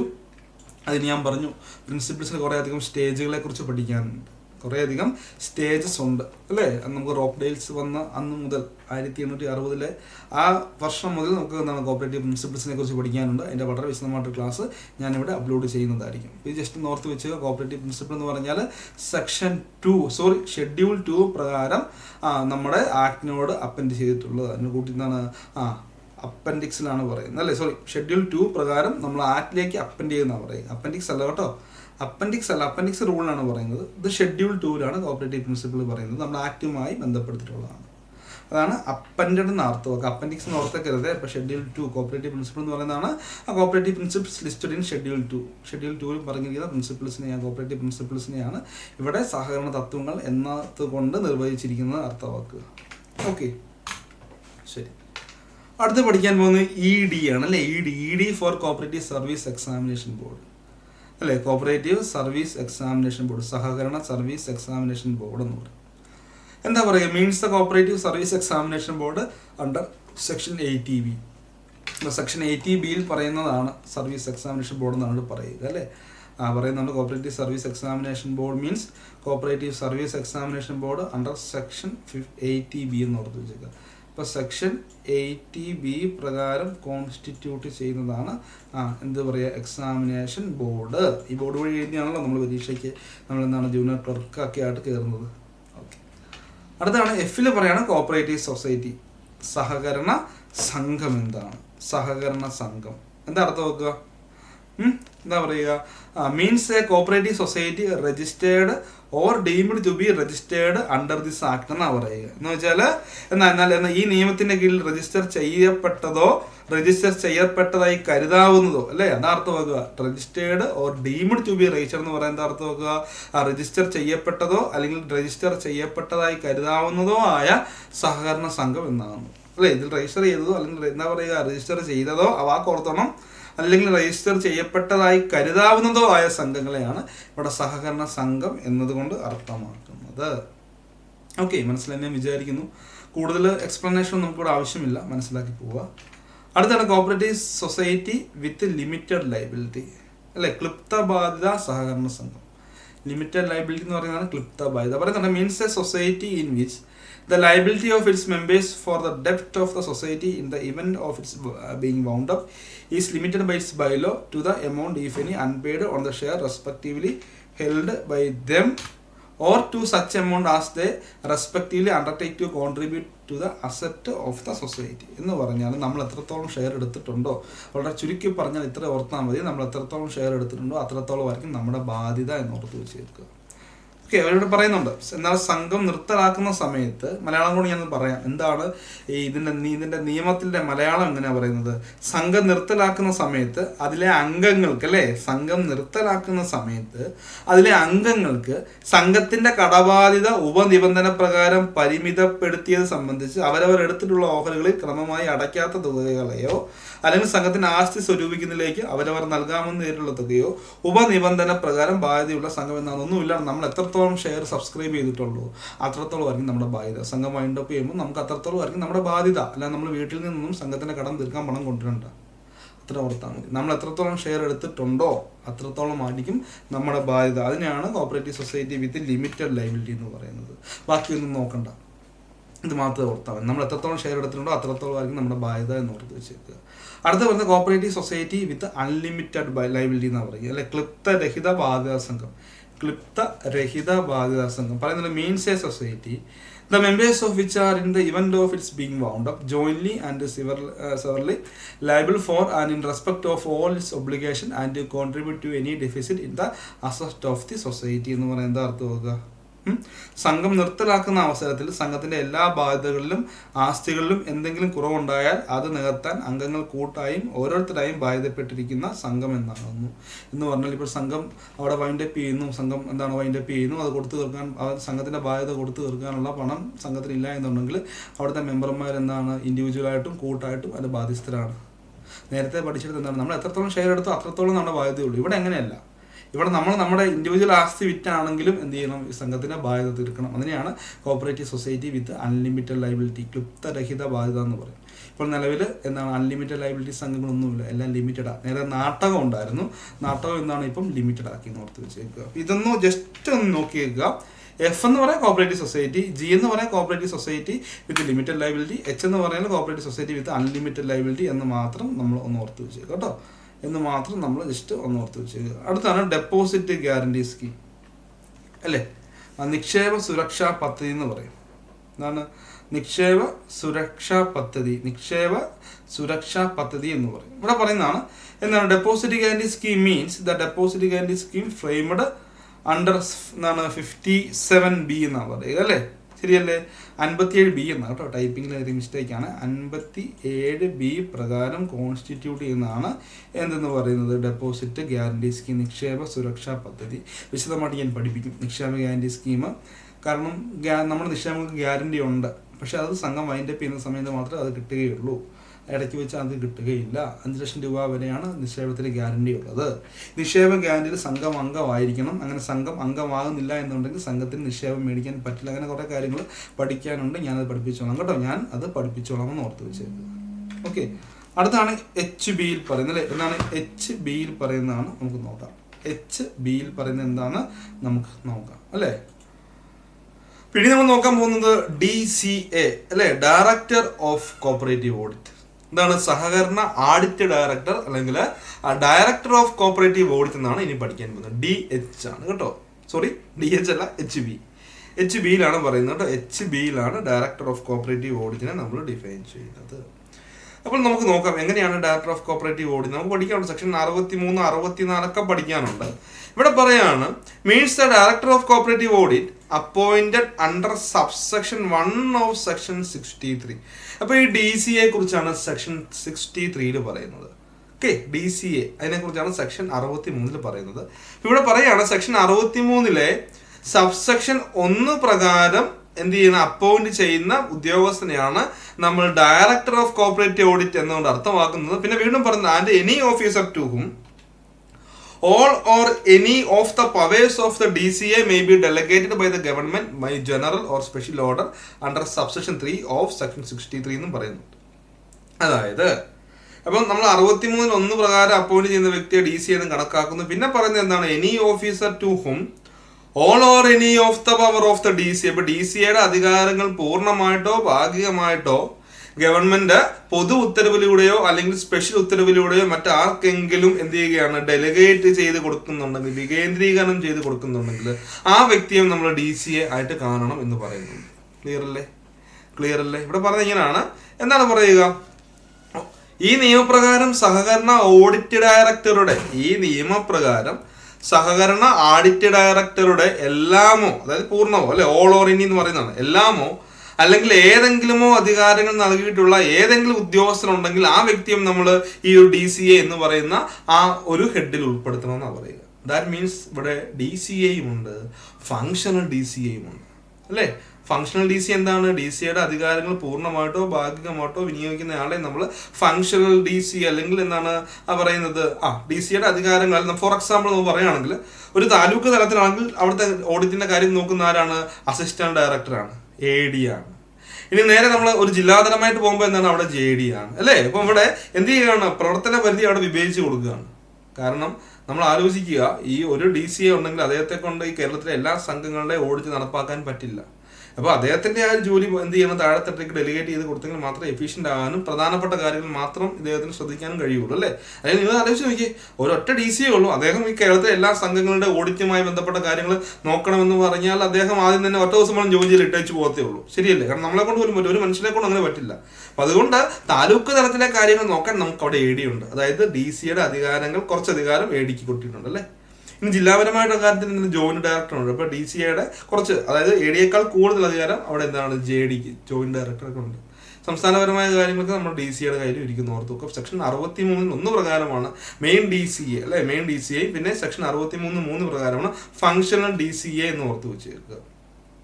ഓക്കെ, ക്ലിയർ ആണെന്ന് വിചാരിക്കുന്നു. ക്ലിയർ അല്ലേ? ക്ലിയർ ആണ്.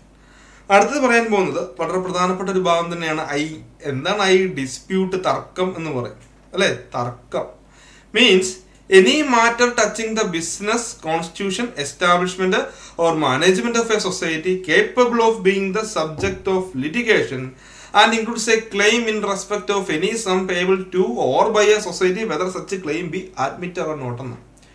ഈ ഒരു ഡെഫിനേഷൻ കാണുമ്പോൾ നമ്മളൊക്കെ എന്താ പറഞ്ഞാൽ ഇത് വായിച്ചാലും മനസ്സിലായത് എന്ത് സംഭവമാണെന്ന് ഓർക്കും അല്ലേ. ഒന്നുമില്ലടാ, തർക്കങ്ങൾ, സംഘത്തിലുണ്ടാകുന്ന പ്രശ്നങ്ങൾ അല്ലേ. അത് പല രീതിയിലാകാം. സംഘവും മറ്റൊരു സംഘവും ആകാം, സംഘവും അവിടുത്തെ ജീവനക്കാരും ആകാം, ജീവനക്കാരും ആകാം, സംഘവും കമ്മിറ്റിക്കാരും ആകാം, കമ്മിറ്റിക്കാരും ജീവനക്കാരും ആകാം, മെമ്പേഴ്സും ജീവനക്കാരും, മെമ്പേഴ്സ് കമ്മിറ്റി, മെമ്പേഴ്സ് സംഘം, അങ്ങനെ പല രീതിയിൽ വരുന്നുണ്ട്. ഇവിടെ പറയുന്നത് ഇങ്ങനെയാണ്, ഇത് നമ്മൾ പഠിക്കുന്നുണ്ട്. സെക്ഷൻ 69 പ്രകാരം ഡിസ്പ്യൂട്ടിനെ കുറിച്ച് പറയുന്നുണ്ട് അല്ലേ. തർക്കങ്ങളെ പൊതുവായിട്ട് നമ്മൾ രണ്ടായിട്ട് തരംതിരിക്കും അല്ലെ. മോണിറ്ററി ആയിട്ടുള്ള തർക്കങ്ങളുണ്ട്, നോൺ മോണിറ്ററി ഉണ്ട്. മോണിറ്ററി ആണെങ്കിൽ അത് RCSും, നോൺ മോണിറ്ററി ആണെങ്കിൽ ആർബിട്രേഷൻ കോടതിയും എന്ത് ചെയ്യും? ആ തർക്കങ്ങളിൽ പരിഹാരം കണ്ടെത്തും. ഇപ്പൊ ഡിസ്പ്യൂട്ടിനെ കുറിച്ച് പറഞ്ഞിങ്ങനെയാണ്, സംഘത്തിന്റെ വ്യാപാരം, അതായത് സംഘത്തിന്റെ ബിസിനസ് ആണ് അല്ലെ. ആ സംഘത്തിന്റെ വ്യാപാരം, സംഘത്തിന്റെ കോൺസ്റ്റിറ്റ്യൂഷൻ എന്ന് പറയുന്നത് അർത്ഥമാക്കുക ഘടന, പിന്നെന്താണ് എസ്റ്റാബ്ലിഷ്മെന്റ് എന്ന് പറയുന്നുണ്ട്, അതായത് ഉദ്യോഗസ്ഥ വൃന്ദം കേട്ടോ. എസ്റ്റാബ്ലിഷ് എന്ന് പറയുന്നത് ഉദ്യോഗസ്ഥ വൃന്ദം.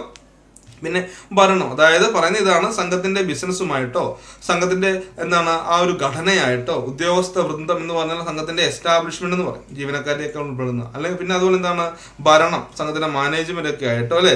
എന്തെങ്കിലും തരത്തിൽ ബന്ധപ്പെട്ട വ്യവഹാരത്തിന് ആസ്പദമായ തർക്കം ഉന്നയിക്കാനുള്ള അവകാശം എന്നാകുന്നത്. അതായത് എന്തെങ്കിലും പ്രശ്നങ്ങൾ ഉണ്ടായി കഴിഞ്ഞാൽ അതിനെ തർക്കമായിട്ട് കണക്കാക്കണമെന്ന് അർത്ഥമാക്കുന്നു. ഇതിൽ പറയുന്നത് ഇതിൽ സംഘം ഒരാൾക്ക് കൊടുക്കാനുള്ളതോ സംഘത്തിന് കിട്ടാനുള്ളതോ സംഘത്തിന് കിട്ടാനുള്ളതോ ആയ തുകകൾ അംഗീകരിക്കപ്പെട്ടതോ അല്ലാത്തവയോ ആണെങ്കിലും അതും സംബന്ധിച്ച് അവകാശവാദവും പെടുന്നു. അതായത് ഇപ്പൊ ഒരാൾ ലോൺ എടുത്തു, അവൻ തിരിച്ച് സംഘത്തിന് പൈസ അടയ്ക്കുന്നില്ല, നമ്മളെന്താണ് അതിനൊരു മോണിറ്ററി ഡിസ്പ്യൂട്ട് കണക്കാകും, ഒരു തർക്കമല്ലേ അല്ലെ, പണപരമായ തർക്കമല്ലേ. ഇപ്പൊ തർക്കത്തെക്കുറിച്ച് വിശദമായിട്ട് ഞാൻ ക്ലാസ് എടുക്കും കേട്ടോ. സെക്ഷൻ 69, 70 അതുമായി ബന്ധപ്പെട്ടാണ്. സെക്ഷൻ 69 തർക്കം, സെക്ഷൻ 70 എന്താണ് അതിന്റെ വിധി, അതിനെക്കുറിച്ച് നമുക്ക് ഡീറ്റെയിൽ ആയിട്ട് പഠിക്കാം. നിങ്ങളിപ്പോൾ ജസ്റ്റ് ഓർത്ത് വെച്ചാൽ ഡിസ്പ്യൂട്ടിനെ കുറിച്ച് ഡിഫൈൻ ചെയ്യുന്നത് എന്തുവരെയാണ്? സെക്ഷൻ 2(i)ലാണ് ഡിസ്പ്യൂട്ടിനെ കുറിച്ച് പറയുന്നത്. സെക്ഷൻ 69 കേട്ടോ. അവിടെ പറയും ഏതൊക്കെയാണ് ഡിസ്പ്യൂട്ട്. സംഘവും മറ്റൊരു സംഘവുമായിട്ട് വരാം, സംഘവും അതിൻ്റെ ജീവനക്കാരുമായിട്ട് വരാം, സംഘത്തിന് ഇപ്പോൾ എന്തെങ്കിലും സബ്സിഡറി ഇൻസ്റ്റിറ്റ്യൂഷൻ ഉണ്ടെങ്കിൽ സബ്സിഡറി ഇൻസ്റ്റിറ്റ്യൂഷനും സംഘവുമായിട്ട് വരാം. ഇതൊക്കെ തർക്കങ്ങളാണ്. ഇതൊക്കെ നമുക്ക് തർക്കങ്ങളാണ് എന്നോർത്ത് വെച്ചേക്കാം. വളരെ രസമായി പഠിക്കാനുള്ള ഭാഗവുമാണ്. അടുത്തത് പറയുന്നത് എന്താണ്? അടുത്തത് പറയുന്നത് വളരെ പ്രധാനപ്പെട്ട മറ്റൊരു ഭാഗമാണ് ജില്ലാ ബാങ്കുകളെ കുറിച്ച്. എന്തിനെ കുറിച്ചാണോ? ജില്ലാ ബാങ്കുകളെ കുറിച്ച്. ജില്ലാ ബാങ്ക് ഇപ്പോൾ ഉണ്ടോ ജില്ലാ ബാങ്ക്? ഇപ്പോൾ ജില്ലാ ബാങ്ക് ഇല്ല കേട്ടോ. ജില്ലാ ബാങ്ക് ഒക്കെ മെർജ് ചെയ്ത് ഇപ്പോൾ കേരള ബാങ്ക് ആയിട്ടുണ്ട്. 2019 പഠിച്ചതാണ്. അപ്പോൾ ഇവിടെ നമുക്ക് നോക്കാം ജില്ലാ ബാങ്ക് എന്താണെന്ന് നോക്കാം കേട്ടോ. ജില്ലാ ബാങ്ക് നമുക്ക് ഡെഫിനേഷൻ പറഞ്ഞിട്ടുണ്ട് IA അല്ലേ, IA ജില്ലാ ബാങ്ക് എന്ന് ഓർത്താൽ മതി. എന്താണ് മീൻസ് എ സെൻട്രൽ സൊസൈറ്റി. ഇപ്പോൾ ജില്ലാ ബാങ്ക് എന്ന് പറഞ്ഞാൽ ഒരു സെൻട്രൽ സംഘമാണ് അല്ലേ, നടുക്കണ്ടം എന്ന് പറയത്തില്ലേ, അപ്പെക്സ് സെൻട്രൽ എന്നൊക്കെ പറഞ്ഞ പോലെ അപ്പെക്സ് സെൻട്രൽ പ്രൈമറി, അല്ലെ നടുക്കണ്ടം വരുന്നതാണ്, അല്ലെ മിഡിലായിട്ട് വരുന്നതാണ് ജില്ലാ ബാങ്ക് എന്ന് ഓർത്ത് വെച്ചേക്കുക. പറയുന്നുണ്ട് ജില്ലാ bank means a central society having jurisdiction over one revenue district അല്ലേ, having jurisdiction over one revenue district എന്താണ് പ്രവർത്തന പരിധിയുണ്ട്.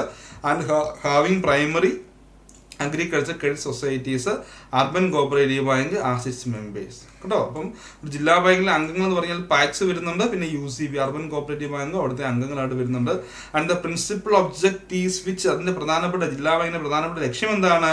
The principal object of which is to raise fund അല്ലെ, ഫണ്ട് റേസ് ചെയ്യുക, raise fund to be lend to its members, fund raise ചെയ്ത് അതിന്റെ മെമ്പേഴ്സിന് lent ചെയ്ത് കൊടുക്കുക. അവിടെ മെമ്പർ എന്നുള്ള ആ ഒരു കാറ്റഗറിയിൽ ആരൊക്കെ ഉൾപ്പെടുന്നുണ്ട്? Including nominal or associate member. അപ്പോൾ ഇവിടെ നോമിനൽ ഓർ അസോസിയേറ്റ് മെമ്പറും ജില്ലാ ബാങ്കിൽ മെമ്പർ എന്ന് പറയുന്ന ഗണത്തിൽ ഉൾപ്പെടുന്നുണ്ട്. Which existed under this act immediately before the passing of the order of the registrar under subsection 1 or subsection 1A of section 74 and has ceased to exist by virtue of such orders എന്നാണ് നമ്മൾ ജില്ലാ ബാങ്കിനെ merge ചെയ്യുന്ന കാര്യമൊക്കെ പഠിച്ചിട്ടുണ്ട് കേരള ബാങ്കിലേക്ക് അല്ലേ. ഇനിയും പറയാം provided that if the general body of a district cooperative bank has not passed the resolution under section 14A it shall continue as such for a period of 3 years from the date of commencement of KCS Amendment Act 2021 or till the registrar complete the process under clause A, B and C of subsection 1 of 74H എന്ന് പറയുന്നുണ്ട്. അപ്പം നമ്മൾ just ഒന്ന് ഓർത്ത് വെച്ചാൽ മതി കേട്ടോ, just ഒന്ന് ഓർത്ത് വെച്ചാൽ. ഇത് പറയുന്നത് ഇങ്ങനെയാണ്, എന്നാൽ ഒരു റവന്യൂ ജില്ലകൾ ആധികാരികതയുള്ളതും പ്രാഥമിക കാർഷിക വായ്പാ സംഘങ്ങൾ പാക്സും അതുപോലെ അർബൻ സഹകരണ ബാങ്ക് UCBയും അതിന്റെ അംഗങ്ങളായിട്ടുണ്ടെന്ന് ഓർത്ത് വെച്ചേക്കുക. പിന്നെ പറഞ്ഞ എന്താണ് നാമമാത്രമായ അല്ലെങ്കിൽ അസോസിയേറ്റ് മെമ്പർ, നോമിനൽ ഒരു അസോസിയേറ്റ് മെമ്പർ ഉൾപ്പെടെയുള്ള അതിലെ അംഗങ്ങൾക്ക് വായ്പ നൽകുന്നതിലേക്ക് ഇപ്പം എന്താണ് അവിടെ നോമിനൽ ഒരു അസോസിയേറ്റ് മെമ്പറിനും ജില്ലാ ബാങ്കിൽ നിന്ന് വായ്പ നൽകും അല്ലേ. ആ ഫണ്ട് സ്വരൂപിക്കുക എന്ന പ്രധാനപ്പെട്ട ഇവർക്കെല്ലാം ലോൺ കൊടുക്കാൻ വേണ്ടി ഫണ്ട് സ്വരൂപിക്കുക എന്ന പ്രധാന ഉദ്ദേശത്തോടു കൂടെയുള്ളതും 74H വകുപ്പിന്റെ 1ാം ഉപവകുപ്പ് പ്രകാരമോ രജിസ്ട്രാർ ഉത്തരവ് പുറപ്പെടുവിക്കുന്നത് തൊട്ടു മുമ്പും ഈ ആക്ടിൽ കീഴിൽ നിലനിന്നിരുന്നതും അത്തരം ഉത്തരവുകൾ ഹേതുമായ നിലനിൽപ്പ് അവസാനിച്ചതുമായ ഒരു കേന്ദ്ര സംഘം എന്നർത്ഥം. ഇപ്പോൾ ജില്ലാ ബാങ്കുകളില്ല എന്ന് ഓർത്ത് വെച്ചേക്കുക.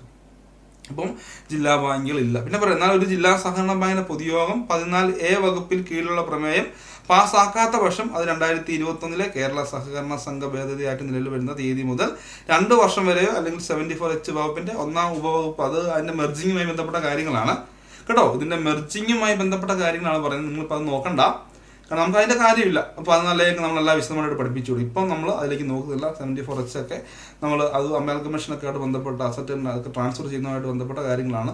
അത് ഞാൻ നിങ്ങളെ ഉറപ്പായിട്ടും പഠിപ്പിച്ചു വിട്ടോളാം കേട്ടോ. അത് നമുക്ക് പഠിപ്പിച്ചു പോകാം. അപ്പോൾ ജസ്റ്റ് അതൊന്ന് ഓർത്താൽ മതി. ജില്ലാ ബാങ്ക് എന്താണെന്ന് ഓർത്താൽ മതി. ജില്ലാ ബാങ്കിൽ പാക്സും അർബൻ കോപ്പറേറ്റീവ് ബാങ്കും പിന്നെ അവിടുത്തെ നോമിനൽ ഒരു അസോസിയേറ്റ് മെമ്പർ ആയിട്ടുള്ളവർക്കും ഇവിടെ ലോൺ കൊടുക്കുന്നുണ്ട്. അതിനുവേണ്ടി ഫണ്ട് റേസ് ചെയ്യുക എന്നുള്ളതാണ് പ്രധാനപ്പെട്ട ലക്ഷ്യം എന്ന് ഓർത്ത് വെച്ചേക്കുക. ജില്ലാ ബാങ്ക് എന്ന് പറയുന്നത് ഒരു സെൻട്രൽ സംഘമാണെന്ന് ഓർത്ത് വെച്ചേക്കുക. അടുത്താണ് IB, ഫെഡറൽ കോപ്പറേറ്റീവ് സൊസൈറ്റി. എന്താണ് ഫെഡറൽ കോപ്പറേറ്റീവ് സൊസൈറ്റി? ഇത് വളരെ പ്രധാനപ്പെട്ട ഫെഡറൽ കോപ്പറേറ്റീവ് സൊസൈറ്റി വളരെ പ്രധാനപ്പെട്ടതാണ്. എന്താണ് ഫെഡറൽ സംഘങ്ങൾ? Means a society having more than 1 district as its area of operation. ഇപ്പോൾ ഒരു ഫെഡറൽ സംഘത്തിനാണെങ്കിൽ എന്താണ് ഒന്നിൽ കൂടുതൽ ജില്ലയിൽ പ്രവർത്തന പരിധി ഉണ്ടായിരുന്നു. More than 1 district as its area of operation. അപ്പോൾ നമ്മൾ പഠിക്കുന്നത് എന്താണ്? അപ്പെക്സ്, സെൻട്രൽ, ഫെഡറൽ, പിന്നെ പഠിക്കുന്നത് എന്താണ്? പാക്സ്, അങ്ങനെ പഠിക്കുന്നത് അല്ലേ. അപ്പോൾ ഫെഡറൽ സംഘം എന്ന് പറഞ്ഞാൽ ഒരു ജില്ലയിൽ കൂടുതൽ പ്രവർത്തന പരിധി ഉള്ളതും. ഇപ്പോൾ ഫെഡറൽ സംഘത്തിലെ അംഗങ്ങൾ ആരാന്ന് പഠിക്കണം. സ്റ്റേറ്റ് ഗവൺമെന്റ്, സംസ്ഥാന ഗവൺമെന്റ്, പിന്നെ ഇൻഡിവിജ്വൽസും പിന്നെ മറ്റ് സഹകരണ സംഘങ്ങളുമായിരിക്കും ഇവിടുത്തെ മെമ്പേഴ്സ് എന്ന് ഓർത്ത് വെച്ചേക്കുക കേട്ടോ. ഫെഡറൽ സംഘം എന്താണ് 2IBയിലാണ് നമ്മൾ ഡിഫൈൻ ചെയ്യുന്നത്. എന്താണ് മോർ ദാൻ 1 ഡിസ്ട്രിക്ട്, ഒരു ജില്ലയിൽ കൂടുതൽ പ്രവർത്തന പരിധി ഉണ്ടായിരിക്കണം. പിന്നെ പറയുന്നതാണ് സ്റ്റേറ്റ് ഗവൺമെന്റ്, സംസ്ഥാന ഗവൺമെന്റും ഇൻഡിവിജ്വൽസും മറ്റ് സഹകരണ സംഘങ്ങളും ഇവിടെ മെമ്പേഴ്സാണ്. ഇവിടെ ഫെഡറൽ സംഘത്തിൽ.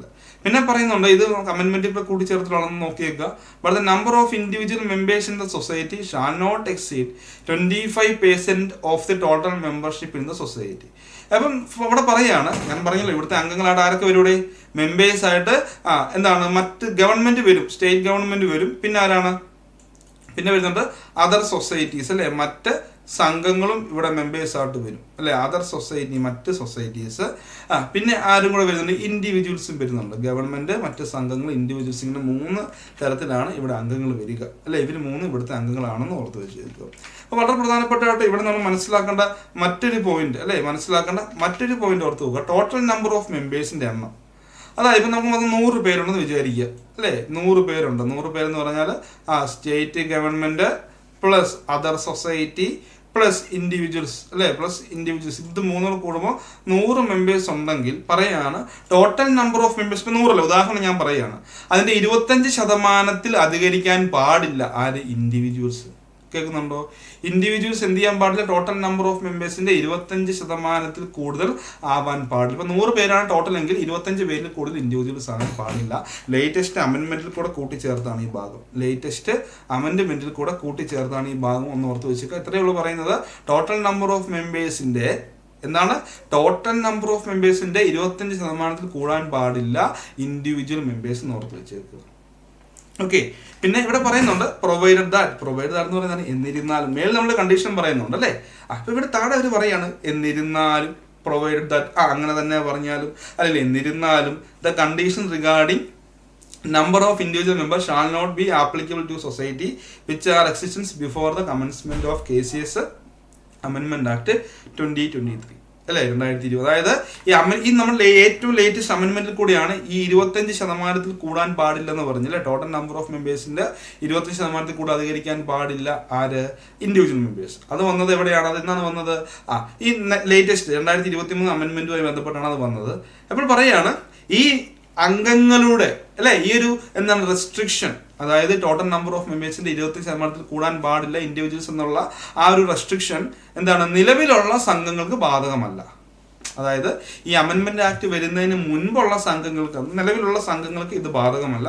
ഇനി മുതൽ രൂപീകരിക്കുന്ന സംഘങ്ങൾക്കായിരിക്കും ഈ കണ്ടീഷൻ ബാധകം കേട്ടോ. നിലവിലുള്ള സംഘങ്ങൾക്ക് ഈ കണ്ടീഷൻ ബാധകമല്ല. ഇനി മുതൽ സ്റ്റാർട്ട് ചെയ്യുന്ന അല്ലെങ്കിൽ ഇനി മുതൽ നമ്മൾ ഫെഡറൽ സംഘങ്ങൾ വരികയാണെങ്കിൽ അതിനായിരിക്കും ആ സംഘങ്ങൾക്ക്, അങ്ങനെ രൂപീകരിക്കുന്ന ഫെഡറൽ സംഘങ്ങൾക്കായിരിക്കും ഈ ഒരു കണ്ടീഷൻ ബാധകം. മറ്റൊന്നും കൊണ്ടല്ല, കാരണം ഓൾറെഡി നിലവിലുള്ള സംഘങ്ങളിലൊക്കെ 25%-നും 50% കൂടുതൽ എന്നാണ്. ചിലപ്പോൾ അവിടെ നമുക്ക് ഇൻഡിവിജ്വൽസ് ആയിരിക്കാം, മേ ബി കേട്ടോ. അവിടെ കൂടുതൽ ഇൻഡിവിജ്വൽസ് ആയിരിക്കും, 25% ഒന്നും അല്ല, അത് കൂടുതൽ കാണും. അപ്പം നിലവിലുള്ള സംഘങ്ങൾക്ക് ഇത് ബാധകമല്ല എന്ന് മുതലാണ് ഈ അമെന്റ്മെന്റ് അല്ലേ, കേസിസ് ആക്ട് അമെന്റ്മെന്റ് 2023 വന്നതിന് ശേഷം, അമെന്റ്മെന്റ് ഗസറ്റ് പബ്ലിഷ് ചെയ്ത് വന്നതിന് ശേഷം ഇനി ഏതെങ്കിലും സംഘം രൂപീകരിക്കാൻ പോകുന്നുണ്ടെങ്കിൽ ആ സംഘങ്ങൾക്കായിരിക്കും ഇത് ബാധകമെന്ന് ഓർത്ത് വെച്ചേക്കുക. ഓക്കെ, ആ സംഘങ്ങൾക്കായിരിക്കും ഇത് ബാധകമെന്ന് ഓർത്ത് വെച്ചേക്കുക. അടുത്താണ് ജയിൽ പറയാണ് ഫിനാൻസിങ് ബാങ്ക് അല്ലേ. ആ ഫിനാൻസിങ് ബാങ്ക് എന്ന് പറഞ്ഞാൽ എന്താ അർത്ഥമാക്കുക? ധനസഹായ ബാങ്ക്. അതായത് ധനസഹായ ബാങ്കാണ് ഫിനാൻസിങ് ബാങ്ക്. ധനസഹായ ബാങ്ക് എന്ന് പറയുന്നുണ്ട്. ഇവിടെ പറഞ്ഞതാണ് means a cooperative society having its members only other cooperative society and the main object which is to raise money and lend the sum to the members എന്ന് പറയുന്നുണ്ട്. എന്താണ് അർത്ഥമാക്കുന്നത്?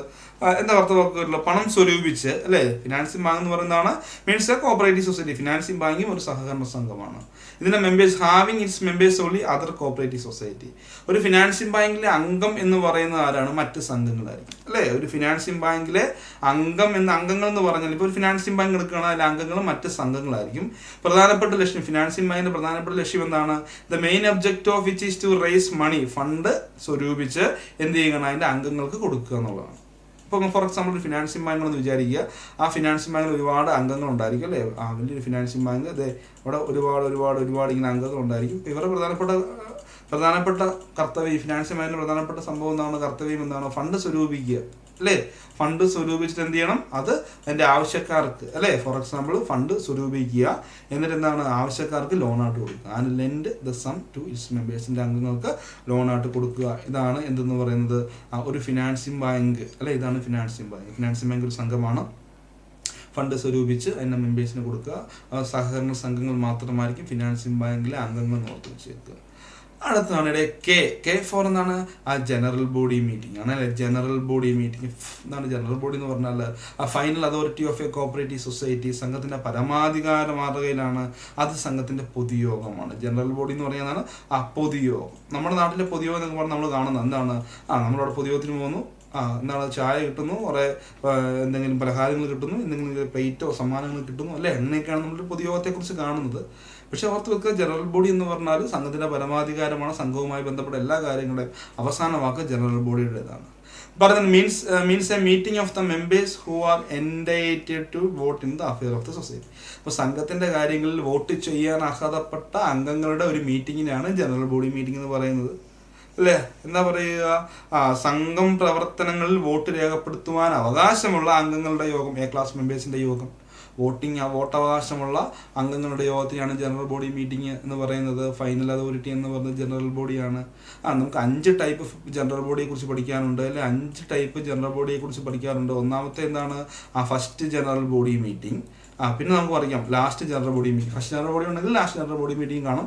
ഇത് രണ്ടും ഒറ്റ തവണ മാത്രമേ നടക്കുകയുള്ളൂ. പിന്നെന്താണ് വാർഷിക പൊതുയോഗം, ആനുവൽ ജനറൽ ബോഡി മീറ്റിംഗ്. പിന്നെന്താണ് റെപ്രസെൻറ്റേറ്റീവ് ജനറൽ ബോഡി അല്ലെ, റെപ്രസെൻറ്റേറ്റീവ് ജനറൽ ബോഡി. എന്താണ് റെപ്രസെൻറ്റേറ്റീവ് ജനറൽ ബോഡി? പ്രാതിനിധ്യ പൊതുയോഗം. എല്ലാ സംഘങ്ങൾക്കും റെപ്രസെൻറ്റേറ്റീവ് ജനറൽ ബോഡി കോൺസ്റ്റിറ്റ്യൂട്ട് ചെയ്യാൻ പറ്റില്ല. പ്രവർത്തന പരിധി 1 or 1 കൂടുതൽ താലൂക്ക് ഉണ്ടായിരിക്കണം. പിന്നെ ടോട്ടൽ നമ്പർ ഓഫ് അംഗങ്ങൾ, മെമ്പേഴ്സിന്റെ എണ്ണം 1000 കുറയാനും പാടില്ല. അപ്പം മിനിമം 1000 പേരും അതുപോലെ തന്നെ 1 or അതിലധികമോ താലൂക്കിൽ പ്രവർത്തന പരിധിയുള്ള സംഘങ്ങൾക്ക് മാത്രമേ എന്ത് ചെയ്യാൻ പറ്റുള്ളൂ, റെപ്രസെൻറ്റേറ്റീവ് ജനറൽ ബോഡി കോൺസ്റ്റിറ്റ്യൂട്ട് ചെയ്യാൻ പറ്റുള്ളൂ. സെക്ഷൻ 27 റൂൾ 34 പറയുന്നത്. വിശദമായിട്ട് ഞാൻ ക്ലാസ് എടുത്ത് തരും കേട്ടോ, കണ്ടീഷൻസ് ഒക്കെ ഉണ്ട്. ഓക്കെ, പിന്നെ നമുക്ക് പഠിക്കാനുള്ളത് എന്താണ്, സ്പെഷ്യൽ ജനറൽ ബോഡി, വിശേഷാൽ പൊതുയോഗം. ചില സാഹചര്യത്തിൽ പെട്ടെന്ന് നമ്മൾ സ്പെഷ്യൽ ജനറൽ ബോഡി മീറ്റിംഗ് വിളിച്ച് ചേർക്കും, വിശേഷാൽ പൊതുയോഗം എന്ന് പറയും. ഇപ്പോൾ ജനറൽ ബോഡിയെ കുറിച്ച് പറയുന്നത് എന്താണ്, ഫൈനൽ അതോറിറ്റി എന്ന് പറയുന്നത് എന്താണ്, ജനറൽ ബോഡിയാണ്. സെക്ഷൻ 27 പറയുക. അടുത്ത് KAയിൽ പറയാണ് കേരള സ്റ്റേറ്റ് കോപ്പറേറ്റീവ് ബാങ്ക് അല്ലെ, കേരള സംസ്ഥാന സഹകരണ ബാങ്ക് അല്ലേ. എന്താണ് കേരള സ്റ്റേറ്റ് കോപ്പറേറ്റീവ് ബാങ്ക്? നമുക്ക് എന്താണ് കേരള ബാങ്ക് ആണ് അല്ലേ പറയുന്നുണ്ട്. Means an apex society. ഇതൊരു അപ്പെക്സ് സൊസൈറ്റിയാണ്. അപ്പെക്സ് സൊസൈറ്റി എന്ന് പറഞ്ഞാൽ സംസ്ഥാനം ഫുള്ള് പ്രവർത്തന പരിധിയുള്ളതും ഒരേ സ്വഭാവമുള്ള മറ്റ് സംഘങ്ങൾ മെമ്പേഴ്സ് ആയിട്ടുള്ളതും രജിസ്ട്രാർ ഡിക്ലെയർ ചെയ്യുന്നതുമായ സംഘങ്ങളെയാണ് നമ്മൾ എന്ന് പറയുക അപ്പെക്സ് സംഘം. ഓർത്ത് വെച്ചാൽ Kerala state cooperative bank apex സംഘമാണ്. അവിടെ പാക്സ് പ്രൈമറി അഗ്രികൾച്ചർ ക്രെഡിറ്റ് സൊസൈറ്റിയും അർബൻ കോപ്പറേറ്റീവ് ബാങ്കുമാണ് അതിന്റെ മെമ്പേഴ്സ് എന്ന് ഓർത്ത് വെച്ചേക്കുക. പിന്നെ including nominal or associate member of the DCB, അതായത് ജില്ലാ ബാങ്കിലെ നോമിനൽ ഓർ അസോസിയേറ്റ് മെമ്പറിന് വേണമെങ്കിൽ എന്താണ് ഇവിടെ കേരള സ്റ്റേറ്റ് കോപ്പറേറ്റീവ് ബാങ്കിലും നോമിനൽ ഓർ അസോസിയേറ്റ് മെമ്പറായിട്ട് എന്ത് ചെയ്യാം, കണ്ടിന്യൂ ചെയ്യാമെന്ന് ഓർത്ത് വെക്കണം. ഇപ്പം ജില്ലാ ബാങ്ക് ഇല്ലല്ലോ, ഇപ്പം എന്താണുള്ളത്, ഇപ്പോൾ കേരള ബാങ്കാണ്. അപ്പം അതും ഒന്ന് ഓർത്ത് വെച്ചേക്കുക. ഓക്കെ, അപ്പം ഇത്രയും കാര്യങ്ങളാണ് നമ്മൾ എന്ത് പറയുന്നത് ഇന്നത്തെ ഈ ഒരു ചെറിയ ക്ലാസ്സിൽ നമ്മൾ കുറേ അധികം ഡെഫിനേഷൻസ് നമ്മൾ ഇന്ന് ഡിസ്കസ് ചെയ്തു, നമ്മൾ പഠിച്ചു. പിന്നെ വരും ദിവസങ്ങളിൽ എന്ത് ചെയ്യുക, നമുക്ക് ബാക്കി കാര്യങ്ങൾ ഡിസ്കസ് ചെയ്യാം. ഇപ്പോൾ നമ്മൾ കേരള സ്റ്റേറ്റ് കോപ്പറേറ്റീവ് ബാങ്ക് വരെ നമ്മൾ ഇന്നത്തെ ക്ലാസ്സിൽ നമ്മൾ ഡിസ്കസ് ചെയ്തിട്ടുണ്ട്. ബാക്കി കാര്യങ്ങൾ നമുക്ക് വരും ക്ലാസ്സിൽ പഠിക്കാം.